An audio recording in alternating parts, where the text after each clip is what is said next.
И здравейте, нямаше доста време.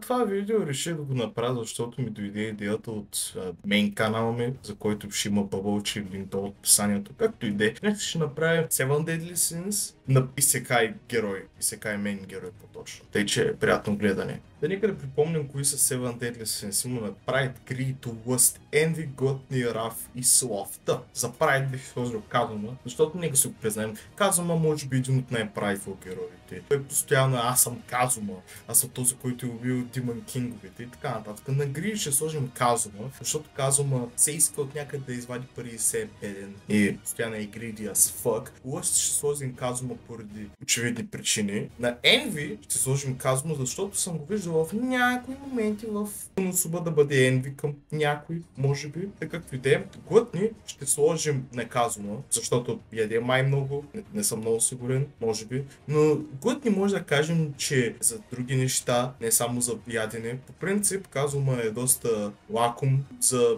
битки, някакви такива неща, така че може да го кажем. За Раф е Казума, защото той твърди много се ядоса и акшен е доста фъни, като се ядосва. За Слов ще сложим Казума, защото Казума е мързелив. И всеки го знае това. Нека да не се правим, че не знаем, че Казума е шивано мързеливо копеленце. Но има един син, излагах ви, има един последен син, който е kinda unknown, ако така мога да кажа, именно Curiosity. Така, нека да поразкажа какво е Curiosity, по-точно откъде идва този 8-ми син, въпреки че са 7, но на практика са 8, както иде.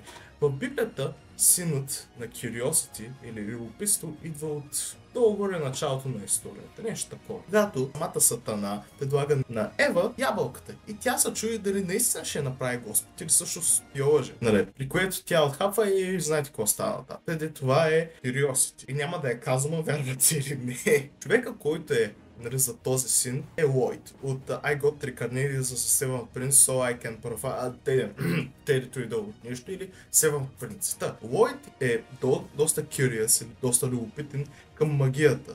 Да стане по-могъщ. Каква магия? Защо магия? Защо магията работи така? На демоните магията защо работи онака? И като цяло е доста любопитно хлапе. So yeah, това беше видеото. Можете да се сабскрайбнете. Искате още прости от мене. И в следващия епизод ще видим следващия раунд на Рагнарок. So yeah, bye, до нови срещи и съдни приятели.